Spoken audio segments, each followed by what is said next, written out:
17 अगस्त की रात्रि को 2 बजे उस मां ने वृद्धाश्रम से अपने बेटे को फोन लगाया। फोन की रिंग बजी, फोन उठाया उस बच्चे ने। मां ने कहा कि बेटा, बोले कौन बोल रही हो? बोले मैं तेरी मां बोल रही हूं। क्या बात है मां, इतनी रात को फोन करने की जरूरत क्या है? उस मां ने कहा बेटा तुझे याद नहीं लेकिन मुझे याद है।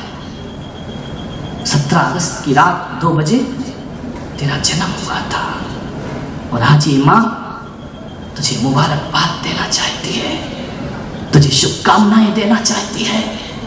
तू बेटा जीवन में बहुत ऊंचाइयों को प्राप्त करे। जो दिन मैंने देखे वो दिन तू कभी ना देखे। तेरे पास कोई बद्दुआएं ना आए।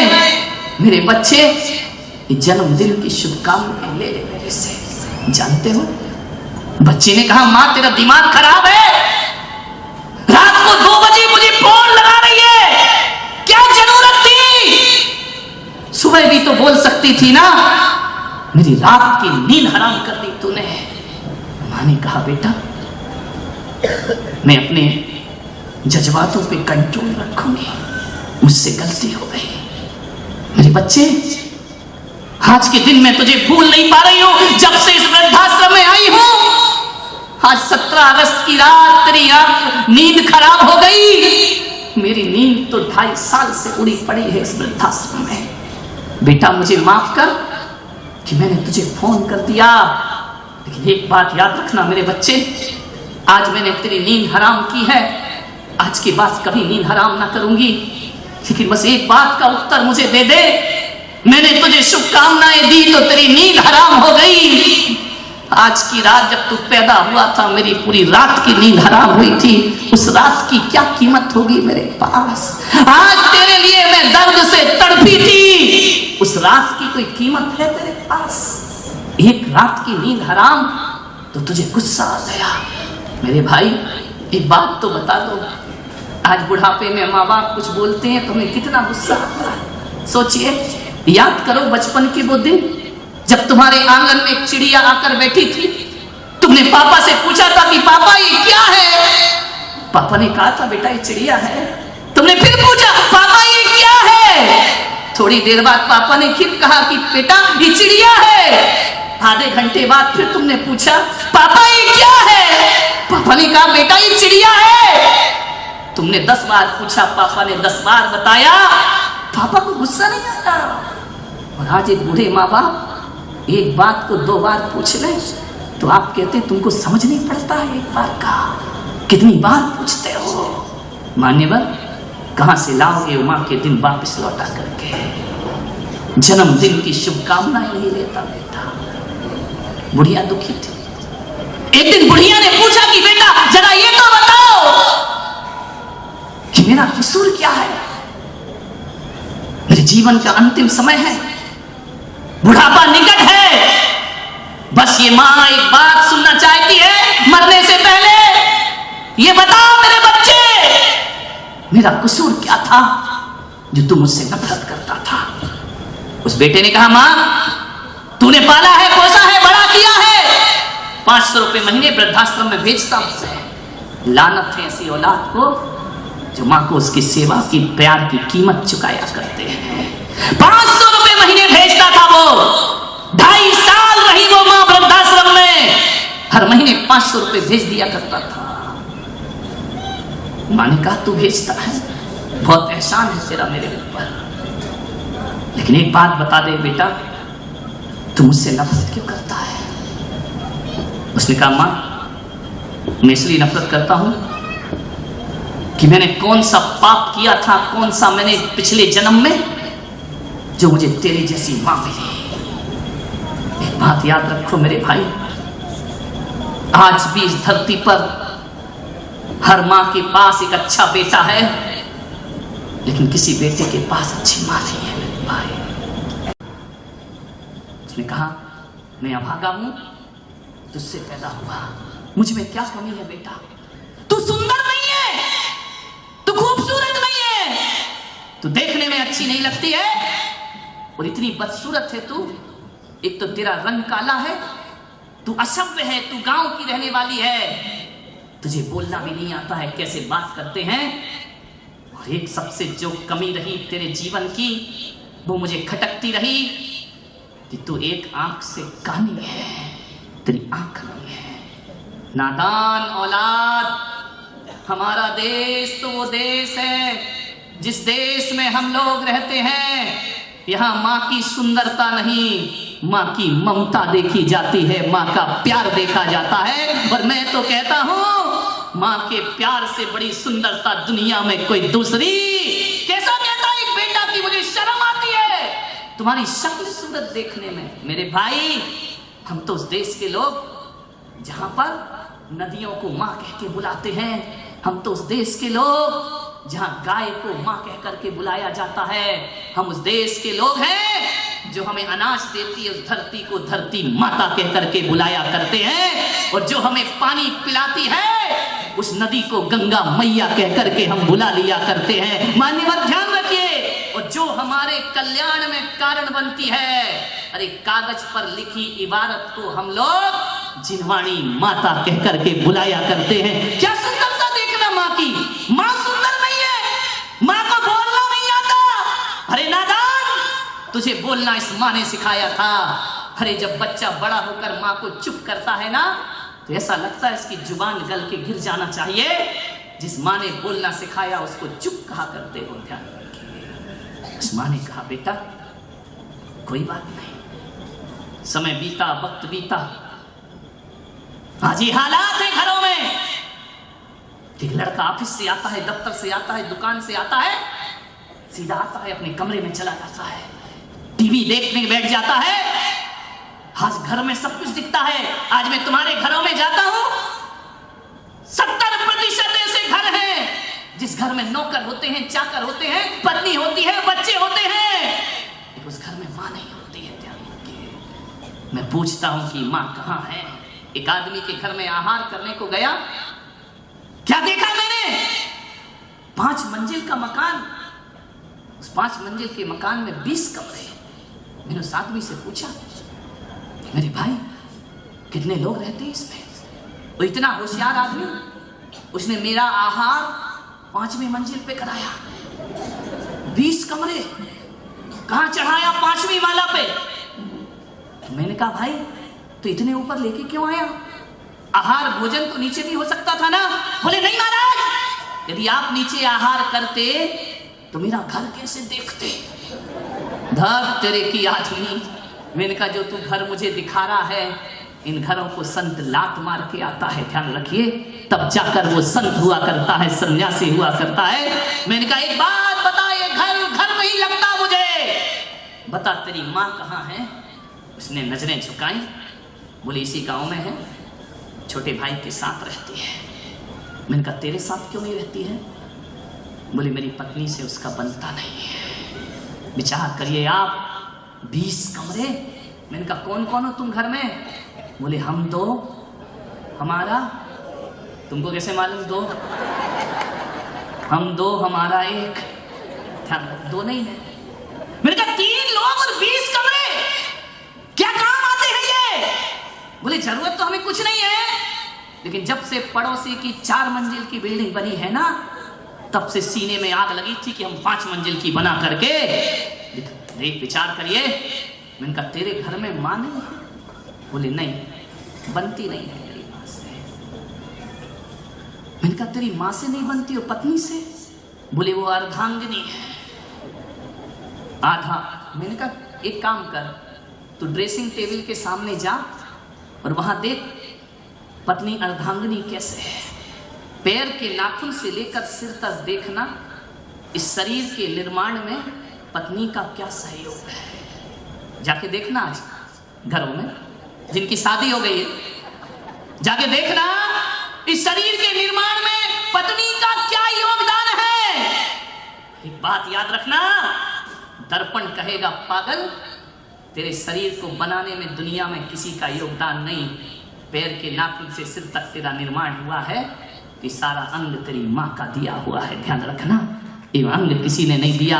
एक बात याद रखना, आज मैं पूना में कहता हूं, पत्नी यदि अर्धांगिनी है तो मां सर्वांगिनी हुआ करती है, वह सारे अंग की निर्माता हुआ करती है। मां से बड़ा फर्क, मां ने पूरा शरीर बनाया। मां बहुत दुखी थी, खून के आंसू बहा रही थी वृद्धाश्रम में बैठ करके। क्या यही दिन देखने को मैं इस धरती पर थी। एक दिन उस बेटे को ऐसा लगा, ना जाने क्या हुआ, किस संत की सभा में चला गया, किसका उपदेश सुन लिया, किसका प्रवचन सुन लिया, उसके सीने पर चोट लगी। उसने कहा कि जिंदगी भर जिस मां से मैंने नफरत की है, चलो आज मिल के आता हूं। ना जाने कैसी बुद्धि बदल गई उसकी, आज मिलता हूं मां से जाके। गया वृद्धाश्रम में और जाकर के वृद्धाश्रम में लोगों से पूछा कि यहां एक बूढ़ी रहती है, नाम बताया। बोले कौन है ये? बोले मेरी मां है, उसकी एक आंख नहीं है, मैं उससे मिलना चाहता हूं। वृद्धाश्रम के संचालक बाहर निकल के आई। बोले किसकी बात करते हो? उसने फोटो दिखाई। ये? बोले हाँ। बोले भाई साहब बहुत लेट हो गए तुम, वो इस दुनिया से जा चुकी है, लेकिन अंतिम सांस तक तुम्हारा नाम ले रही थी। वो जिसने जीवन भर नफरत की, वो अंतिम सांस तक तेरा नाम लेती रही, और जाते जाते वो मुझसे कह गई है कि मेरा विश्वास है, मेरा मन कहता है कि मेरा बेटा लौटकर जरूर आएगा। वो 2 लिफाफे देकर के गई है मुझे। भाई साहब अपनी माँ के 2 लिफाफे साथ लेकर के जाओ। लिफाफे? हाँ। आज उसके जीवन में जो गहरा सन्नाटा था वो कभी ना होगा। लिफाफे दिए उस वृद्धाश्रम के संचालक ने। लिफाफे खोलता है, 25,000 रुपए रखे हैं उसमें। दूसरा लिफाफा खोलता है, उसमें पत्र लिखा है मां ने। उस मां ने लिखा, मेरे बेटे मुझे मालूम है कि जब तक मेरी सांस है तू मुझसे नहीं मिल पाएगा, लेकिन मेरी मां की आत्मा भी ये कहती है कि एक दिन तू जरूर आएगा, और जब तू आएगा, जब ये चिट्ठी तेरे हाथ में होगी, तब मैं इस दुनिया में नहीं होंगी। लेकिन मेरे बच्चे, मैं जाते जाते मां तुझसे कुछ कहना चाहती है। ये मां तुझे कुछ बताना चाहती है मेरे बेटे। जो दिन मैंने देखे वो दिन तू कभी मत देखना। जैसा समय मैंने गुजारा, औलाद के रहते हुए भी बिना औलाद की जिंदगी गुजार दी। मैंने तुझे पाल पोस कर बड़ा किया, लेकिन मृत्यु के अंतिम समय तक मेरे बच्चे एक शब्द के लिए तरसती रही। तू झूठ में ही एक बार मुझे मां कह करके बुला देता तो मेरा जीवन सार्थक हो जाता। पर बेटे इसमें तेरी कोई गलती नहीं, मेरी परवरिश में कुछ कमी रही होगी। मेरे बच्चे देख, मैं एक लिफाफे में तुझे इतने रुपए रख कर दे जा रही हूं। तू जानता है ना मेरे पास तो कुछ नहीं था। तू 500 रुपए महीने मुझे भेजता रहा ना, वो मैंने खर्च नहीं किए। वृद्धाश्रम वालों ने सारी व्यवस्था की, मैं जोड़ते रही। इन 2.5-3 सालों में मैंने तेरे भेजे हुए 25,000 रुपए जोड़े हैं मेरे बच्चे। ये पैसा तू रख ले, मैं तेरे लिए एक विरासत दे करके जा रही हूं। ये तेरे काम आएंगे, मेरे काम तो कुछ ना आए। और एक बात याद रखना बच्चे, मैं तो अभी भी अपना सौभाग्य समझती हूं कि कैसा भी मेरा बेटा हो, मुझे कम से कम 500 रुपए तो भेजता रहा। लेकिन जब काल चक्र बदलता है और जब तेरी औलाद तुझे घर से बाहर निकालेगी और उसके पास यदि 500 रुपए देना भी मंजूर नहीं हुआ, ये माँ की दौलत तेरे बहुत काम आएगी। उस वृद्धाश्रम में तेरे जीवन का सहारा बनेगी। इसे संभाल के रखना। ये होती है माँ मेरे भाई। माँ ने कहा, बेटा जिस नफरत को मैंने अरे सारी दुनिया नफरत करे तो माँ को दर्द नहीं होता है, औलाद नफरत करे माँ का सीना फट जाता है। पालनहार ही मारनहार हो गया। उसने कहा मेरे बच्चे एक राज की बात सुन ले। जिस माँ से तू नफरत करता था, जिस माँ को तू देखना नहीं चाहता था, वजह यही थी कि मेरी यहाँ एक आंख नहीं थी। हाँ जी माँ तुझे राज बताती है बेटा, कानी मैं नहीं थी, काना तो तू पैदा हुआ था। जब इस धरती पर आया था तेरी एक आंख नहीं थी मेरे बच्चे, लेकिन मैं जानती थी कि मेरे बच्चे की एक आंख नहीं होगी तो लोग इसे मनहूस कह करके बुलाएंगे, लोग इसका सुबह से मुंह नहीं देखेंगे। जब तू काना पैदा हुआ था ना मेरे बेटे, उस समय मुझे लगता था ये बच्चा अपनी जिंदगी कैसे जिएगा।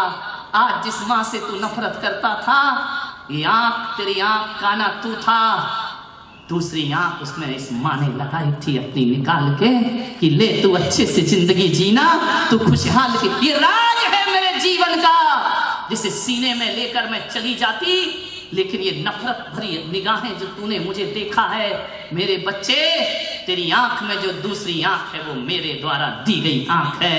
एक बात बता मेरे बेटे, ये राज यदि मैं तुझे पहले ही बता देती तो शायद तुझे माँ की कीमत पता ना चलती। हाथ से पत्र छूट गए उसके, छल छला गई आंखें कि एक माँ वो होती है जो खुद की बदसूरती स्वीकार करती है लेकिन बच्चों को रोशनी दिया करती है। उसने कहा माँ तू लौट कर वापिस आ जा। अब लाख पुकारो आवाज लगाओ, जो उस पार जाता है फिर लौट कर कभी वापिस नहीं। फूट फूट कर रोया वो बच्चा, वृद्धाश्रम के संचालक के चरणों में गिर गिर कर आंसू बहाए। कैसा भी करो मेरी माँ मुझे वापिस लौटा दो। माँ फिर दोबारा जिंदगी में वापस नहीं मिला करती है मेरे भाई। एक दोस्त छूट जाए तो नया दोस्त बन जाता है, एक पत्नी छूट जाए तो नई पत्नी आ जाती है, एक रिश्तेदार छूट जाए तो नए रिश्तेदार बन जाते हैं, लेकिन माँ बाप छूट गए तो दोबारा फिर कभी माँ बाप मिलते नहीं। माँ बाप की कीमत समझो मेरे भाई, ध्यान रखिए। क्या नहीं करते हमारे माता पिता हमारे लिए। अश्क में भीगी हुई मुस्कान का हम क्या करेंगे, अश्क में भीगी हुई मुस्कान का हम क्या करेंगे, छल फरेबों में मिले सम्मान का हम क्या करेंगे। काम जो औलाद ही माँ बाप के ना आ सकी तो पूजते मंदिरों में भगवान का हम क्या करेंगे, पूजते मंदिरों में भगवान का हम क्या करेंगे। ध्यान रखिए। आज जो नौजवान बैठे हैं, पहला दिन है, सभा लेट हो सकती है, लेकिन फिर भी अपने विषय को समेटने का प्रयास कर रहा हूं मान्यवर। मां पर तो इतना है कि मैं बोलते जाऊं। यदि आप मुझे सब्जेक्ट दे दो कि मां पर बोलिए तो 22 दिन की ज्ञान गंगा भी कम पड़ जाएगी। इतना बड़ा चरित्र मां का हुआ करता है, पूरी जिंदगी कम पड़ जाएगी मां पर बोला जाए तो। कौन कहता है कि मां बाप से रिश्ता टूटता। एक बात ध्यान रखना, तीर्थंकर जैसे महापुरुष, इनको भी जन्म लेने से पहले मां की गोद में खेलना पड़ा है मेरे भाई, ध्यान रखना। नारायण पुरुष भी, महापुरुष, अवतार पुरुष, पीर, पैगंबर, महावीर जो भी धरती पर आते हैं, कुछ मिले या ना मिले, मां की गोद में तो सबको जाना ही पड़ता है। एक बात याद रखना, एक मां ही है हमें जो जन्नत से उतार के धरती पर लाती है मान्यवर। राम को भी मां की गोद में खेलना पड़ा, कृष्ण को भी मां की गोद में खेलना पड़ा, महावीर को भी मां की गोद में खेलना पड़ा, मोहम्मद पैगंबर को भी मां की गोद में। मां की गोद को छोड़ के कैसे जीवन जियोगे। लोग कहते हैं कि भगवान जैन दर्शन कहता है कि जब तीर्थंकर मोक्ष जाते हैं तो सबसे नाता तोड़ लेते हैं, लेकिन मैं पुलक सागर ऐसा नहीं मानता। बात उल्टी है, बात कड़वी है, बात चुभेगी। तीर्थंकर सबसे नाता तोड़ सकते हैं, कर्मों से नाता तोड़ सकते हैं, संसार से नाता तोड़ सकते हैं, दुनिया से नाता तोड़ सकते हैं, लेकिन कोई भी महापुरुष ऐसा नहीं हुआ, भले वो भगवान बन जाए लेकिन माँ बाप से नाता कोई नहीं तोड़ सकता है। ध्यान रखिए, ना घर में रहकर, ना सन्यासी बनकर, माँ बाप का नाम कोई नहीं भुला सकता है। आज भगवान महावीर, भगवान पारसनाथ, राम, कृष्ण ये दुनिया से नाता तोड़कर चले गए, लेकिन आज भी दुनिया जब इन्हें याद करती है, ये दुनिया के भगवान क्यों ना बन जाएं, लेकिन आज भी दुनिया याद करती है तो त्रिशला नंदन वीर की और जय बोलो महावीर की। ध्यान रखिए, आज भी त्रिशला नंदन है वो, आज भी कौशल्या नंदन है वो, आज भी वो अश्वसेन के राज दुलारे बामा माता की आंखों के माँ बाप हमारी पहचान है, हमारा इतिहास है। एक बात बताओ, जायज औलाद कौन है? जिसके माँ बाप का नाम हुआ करता है। और नाजायज औलाद कौन होती है? जिसके माता पिता का नाम, माता पिता ने हमें वंश दिया है, माता पिता ने हमें सम्मान दिया है। और एक बात याद रखिए, यदि माता पिता बचपन में छोड़ देते तो तुम्हें कोई जायज औलाद नहीं कहता मेरे भाई, नाजायज औलाद हो जाते तुम। एक माँ बाप ने अपना चरित्र संभाला है जिंदगी भर, तब तुम आज इज्जत की जिंदगी जी पा रहे हो। ध्यान रखिए, माँ बाप ने अपने अरमानों का गला घोंटा है। ध्यान रखना, एक डॉक्टर बेटा, एक इंजीनियर बेटा, एक वकील, एक मजिस्ट्रेट, एक प्रधानमंत्री, एक संत। एक बात याद रखना, आज जो आदमी जहां भी है ना, ये मत सोचना कि अपनी मेहनत और पढ़ाई के दम पर है। अरे तुम डॉक्टर बाद में बने हो, तुम्हें डॉक्टर बनाने का सपना तुम्हारे माँ बाप ने पहले देखा था। ध्यान रखिए, वकील बनाने का सपना माँ बाप ने देखा था। एक नरोत्तम मिश्रा, एक मंत्री है मध्य प्रदेश में, डबरा में वो रहते हैं, मुझे ले गए कि मैंने एक महालक्ष्मी का मंदिर बनाया है, संत जी आप उस मंदिर में चलेंगे? मैंने कहा चलो, मुझे क्या है। गया, बहुत सुंदर लक्ष्मी नारायण का मंदिर बनाया है, लेकिन मंदिर के सामने उसने आदम कद की 2 मूर्तियां स्थापित की है। मंदिर के सामने उसके माता पिता की मूर्ति। मैंने नरोत्तम मिश्रा से कहा कि ये क्या है? तो उन्होंने कहा ये माई माता पिता है। मैंने कहा इनकी मूर्ति क्यों बनाई है? बोले आज मैं जो कुछ भी हूं अपने माँ बाप की बदौलत हो गया। हकीकत में कहूं तो दुनिया के लिए लक्ष्मी नारायण अंदर बैठे हैं, मेरे लक्ष्मी नारायण तो मेरे माँ बाप हुआ करते हैं। ध्यान रखिए, अरे कहीं भी दान लिखाओ ना, अपने नाम से दान मत लिखाना। असली औलाद हो तो माँ बाप के नाम से दान लिखाना चाहिए। ध्यान रखिए, कुछ भी करो माँ बाप को बनाओ, माँ बाप को रखो हर जगह। एक बेटा पढ़ लिख के बाहर चला गया, बस अपनी बात समाप्त करता हूं, पढ़ लिख के बाहर गया बेटा, उसने एक बहुत बड़ा शोरूम खोला, उद्घाटन था उसका। उस बेटे ने अपने पिता को बुलाया कि पिताजी आओ, मेरे शोरूम का उद्घाटन होना है, आप आओ। पिता गया, शहर की बड़ी बड़ी हस्तियां उसके उद्घाटन में पहुंची, नामी ग्रामी लोग उद्घाटन में पहुंचे। बेटा, बाप भी वहीं खड़ा, उस बाप का सीना गर्व से फूल गया। उसने कहा मेरे बेटे ने मेरी मेहनत सार्थक कर दी। उसने बेटे से पूछा कार्यक्रम के बाद कि बच्चे ये तो बता, दुनिया में सबसे ज्यादा ताकतवर कौन है? उस बच्चे ने कहा पिताजी सबसे ज्यादा ताकतवर मैं हूं, मैंने देखो कितना बड़ा शोरूम बनाया है। पिता की नजरें झुक गई, ये बेटा कह रहा है मैंने तो ऐसे संस्कार नहीं दिए, ये कह रहा कि सबसे ताकतवर मैं हूं। बेटे, बाप ने कहा तो मैं चलूं? जाओ पिताजी। फिर लौट के आया बाप, उसका बेटा एक बार सच बता, दुनिया में सबसे ज्यादा ताकतवर कौन है? कुछ और उत्तर की अपेक्षा थी बाप को। उसने कहा पिताजी सबसे ज्यादा ताकतवर मैं हूं। अरे तू है, तुझे अहंकार आ गया? नहीं पिताजी, मैं बहुत ताकतवर हूं। बोले क्यों? बोले इसलिए कि मेरे ऊपर तुम्हारा आशीर्वाद है, और जिसके ऊपर तुम्हारे जैसे पिता का आशीर्वाद होगा उससे बड़ा ताकतवर दुनिया में कोई और नहीं हुआ करता है। आप सबसे बड़े ताकतवर हैं। अरे पिता तो वो होता है, माता तो वो होती है कि घड़ा कितना भी बड़ा बन जाए, उसमें कितना भी गहरा पानी और शीतल पानी समा जाए, लेकिन ध्यान रखना उस घड़े के ऊपर एक ढक्कन रखा होता है। जानते हो वो ढक्कन क्यों रखा रहता है? कि उस घड़े के अंदर कोई गंदगी ना चली जाए, उस घड़े के अंदर कोई कचरा ना चला जाए, उस घड़े के अंदर कोई बुरी चीज ना चली जाए।